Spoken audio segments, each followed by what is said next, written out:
안녕하십니까. 유엔미래 포럼의 박영숙입니다. 영남일보 서울취재본부의 이영남 부국장입니다. 네. 청와대를 출입하고 있습니다. 예, 청와대 출입하시죠. 네네.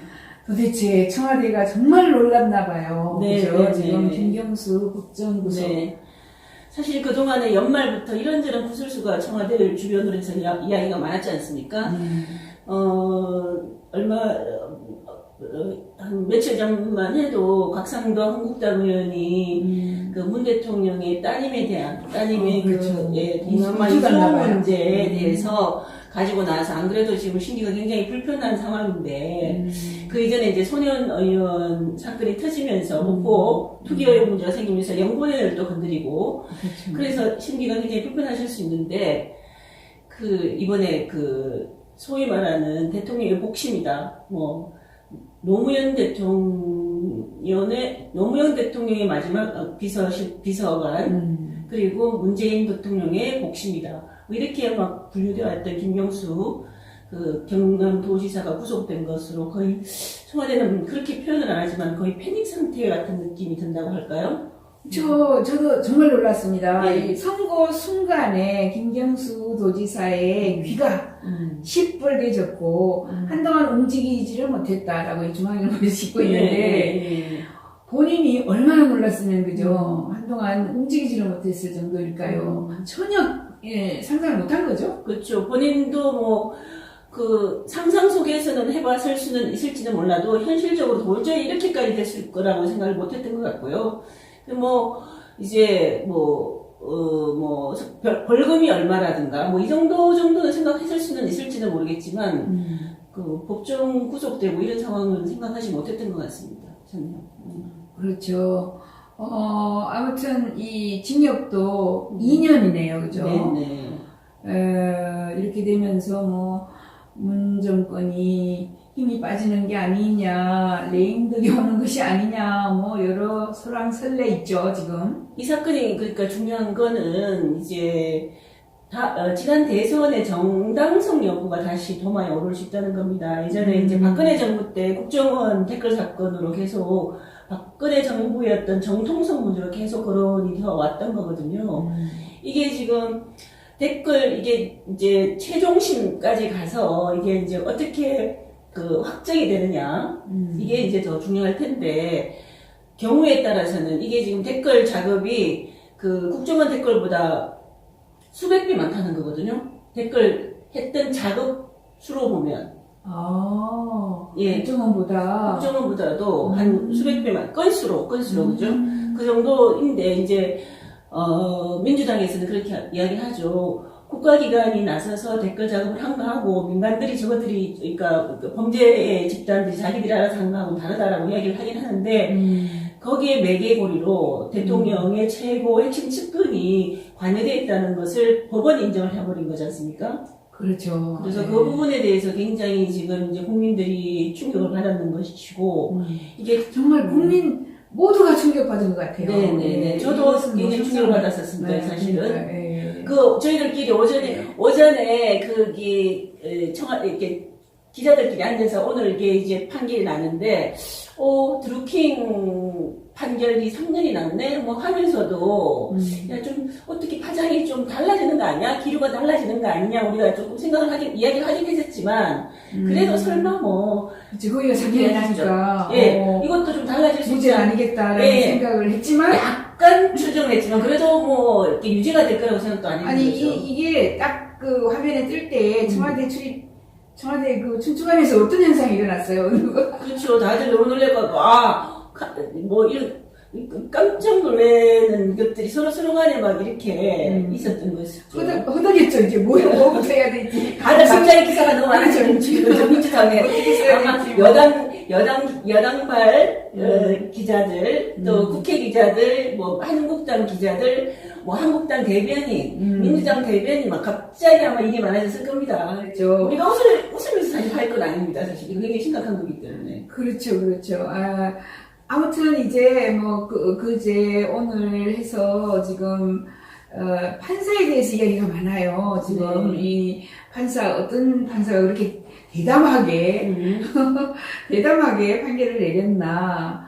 이런 이야기를 하죠. 근데 이게 기사들도 쭉 보고 법조계에 있는 기자들 이야기를 들어보면 이분이 대단한 판결을 내리는 것도 아니고요.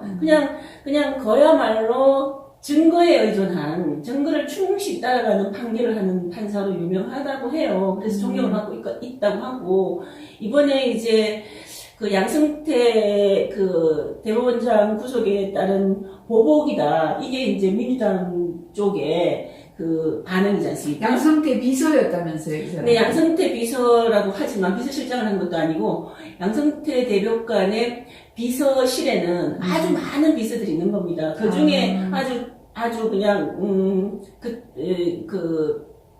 2년 정도 있었다고 했나요? 있으면서 그냥 대법원으로 올라오는 그 사건들을 훑어보는 그런 역할을 한 것이지, 이분이 나서가지고 비서실장이나 그 주요 간부로서 어떤 뭔가 그 수족처럼 활동한 건 아닌 거죠. 그리고 비서실에 있었다는 것만으로 그렇게 그냥 이 사람의 판결을 무조건 내심에서는 곤란하다고 생각합니다. 그렇죠. 왜냐하면 그 이전에 이제 예컨대 박근혜 대통령이 총선에 관여했다 뭐 이런 거에 대한 판결을 내리면서 징역 8년을 줬단 말이죠. 그것도 굉장히 세게 줬네요, 그죠? 그것도 8년 줬고 김기춘이나 조윤서 이런 분들도 다 영장 다 발부하고 했던. 영장 발부. 네네. 그러니까 뭐 정중앙이죠. 저희가 지금 토론하는, 저는 이제 영국 정부 20년, 호주 정부 10년 해서 외교관에 있어서 저는 미래학자고 미래파예요, 그죠? 네네네. 좌파입니까, 우파입니까? 저는 중도파입니다. 저는 늘상 중도파라기보다는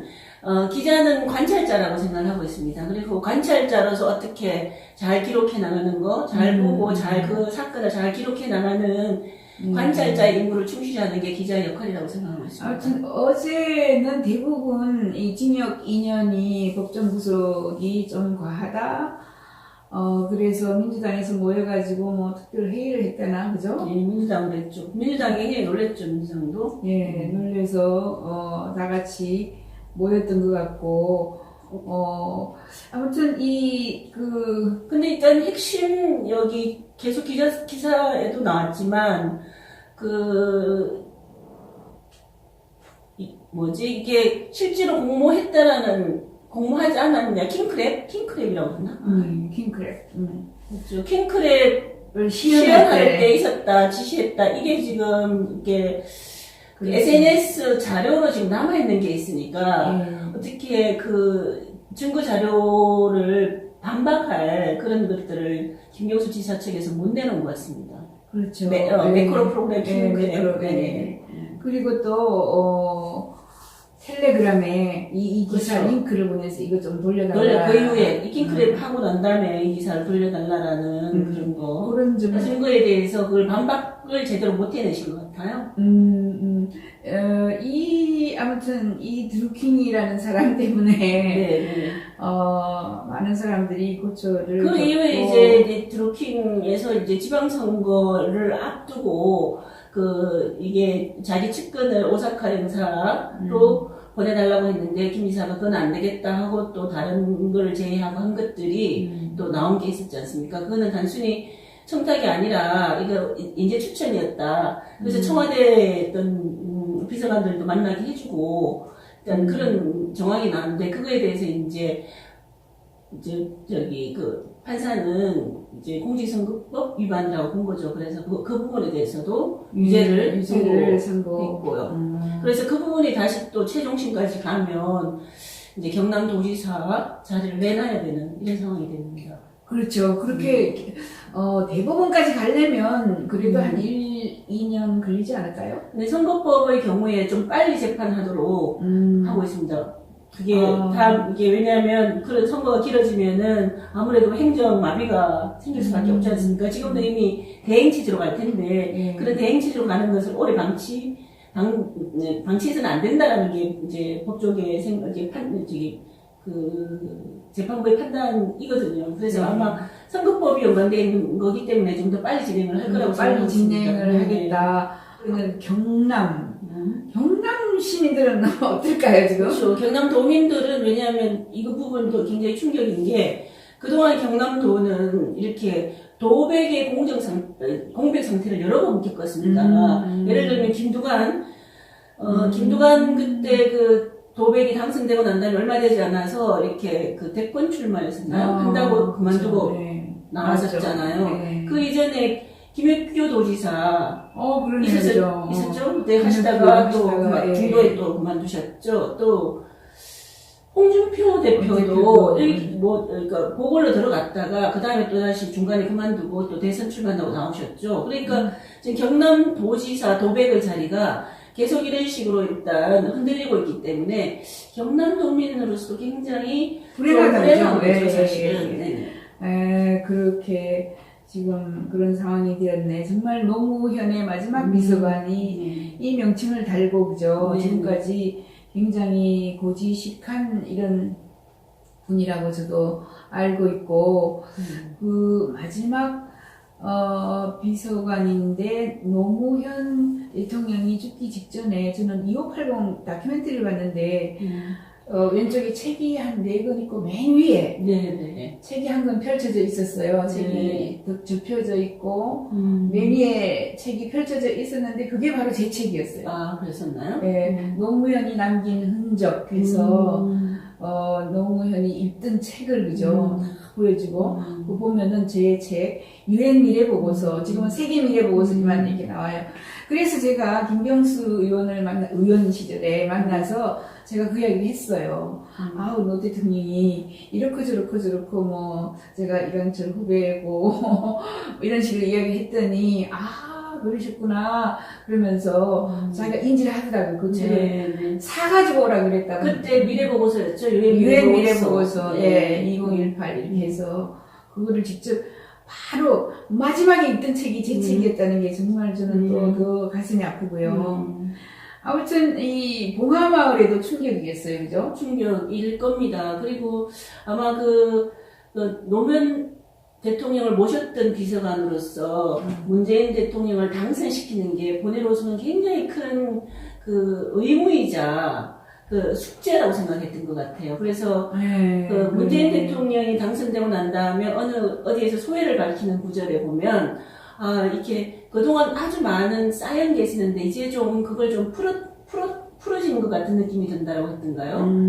뭐 하여튼 그런 비슷한 소회를 밝힌 걸 한번 읽은 적이 있습니다. 그러니까 나름 그 대선에서 그 정권을 창출해내는 거가 본인으로서는 굉장히 무거운 의무감으로 받아들여졌던 것 같아요.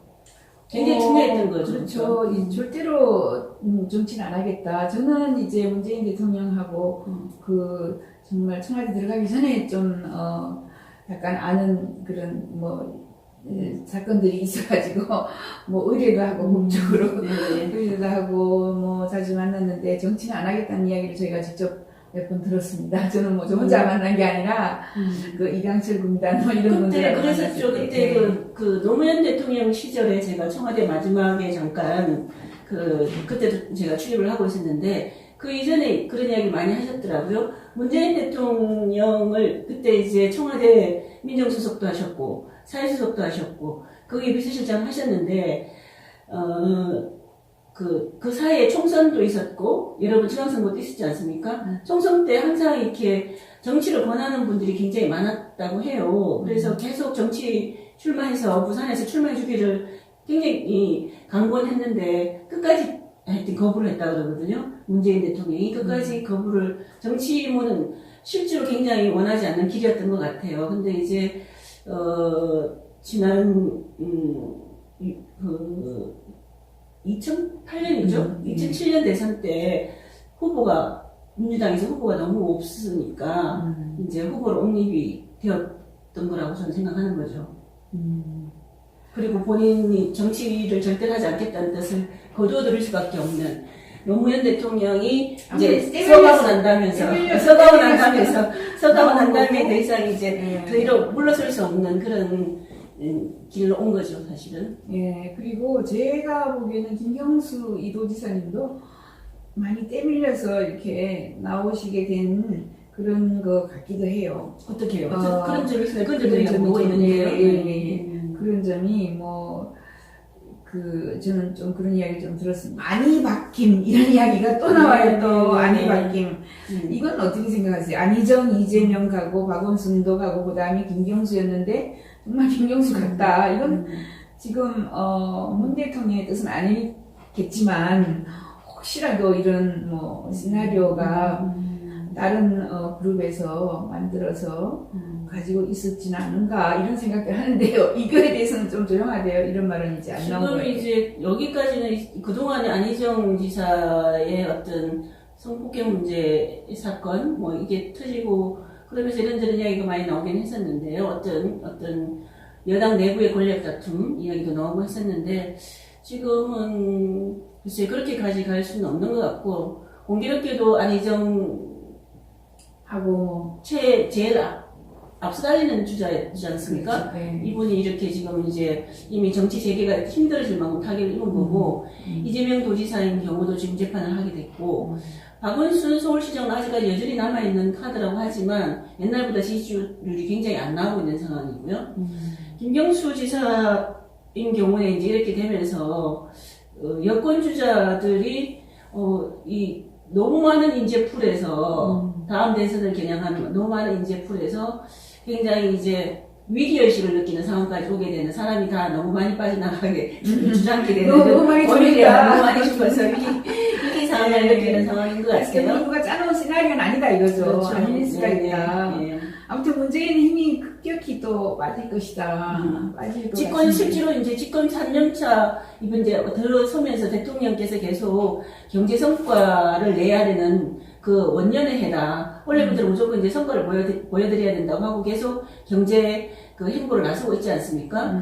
그런데 이렇게 이제 경제에 집중해야 되고 경제 성과를 국민들한테 일단 많이 체감될 수 있도록 해야 되는데 이런저런 이제 여러 가지 사건들 때문에 국민들의 관심은 경제 성과는 전혀 보이지 않고 국민들에게 이런 어떤 자본만 들려요. 자본 내지는 뭐라고 해야 되나 무슨 갈등이나 이슈 같은 네. 것들만 계속 이야기가 되고 있기 때문에 굉장히 안타까운 상황인 거죠, 사실은. 그래요. 자유한국당은 지금 신났어요, 그죠? 그래서 그냥 보면은 이 드루킹 이것을 지금 이제 뭐 법적으로 인정이 됐기 때문에 이 다음에는 문재인까지 그죠?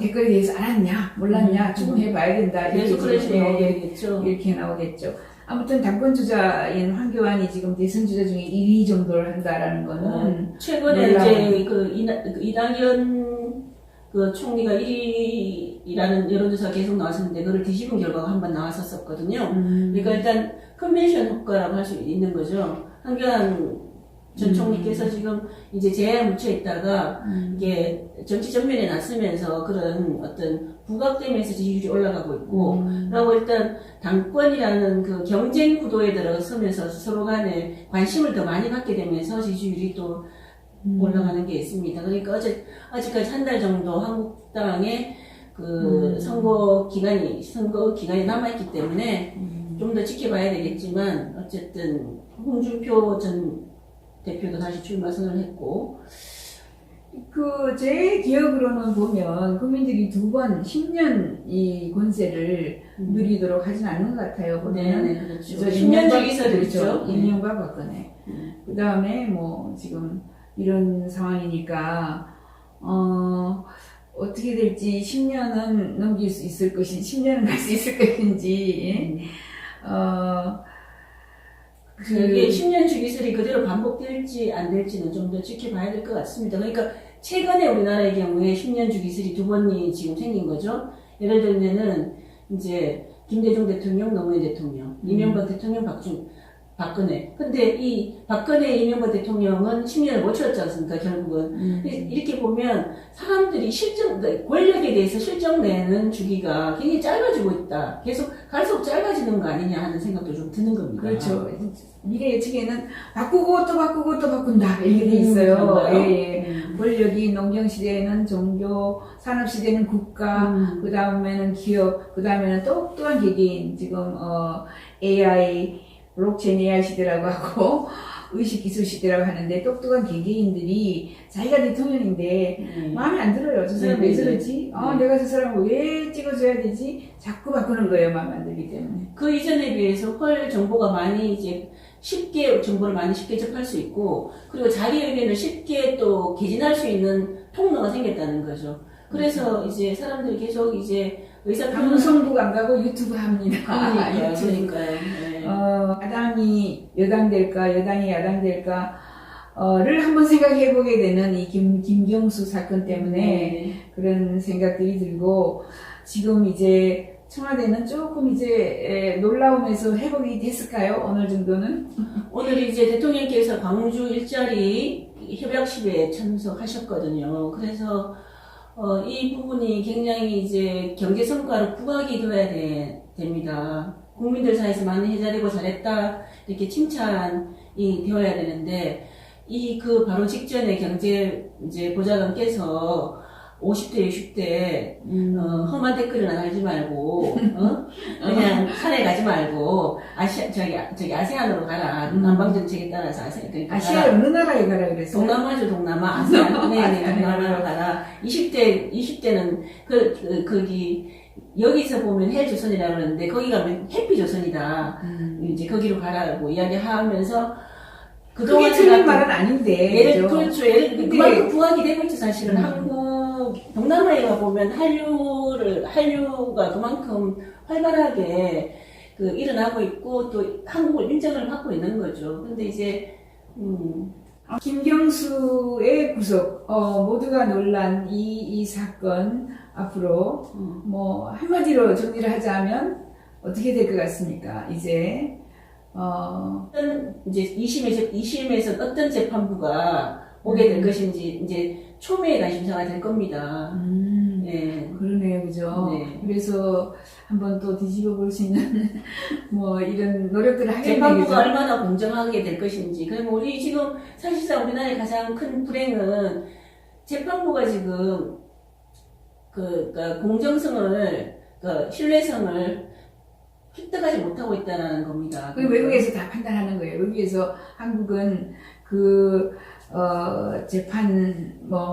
재판관 또는 판사, 검사부터 시작해서, 그죠? 정권에 약간은 나쁘게 얘기하면 시녀 노릇을 하고 있는 거 아니냐, 이런 판단들을 해서 44위? 이런 정도로 신뢰도가 떨어져 있는 그런 상황이더라고요. 아무튼 김경수의 구속 저희는 놀람으로 받아들이고 앞으로 여러분들은 관심을 가지고 결과를 한번 보십시오. 감사합니다. 감사합니다. 여기까지 하겠습니다.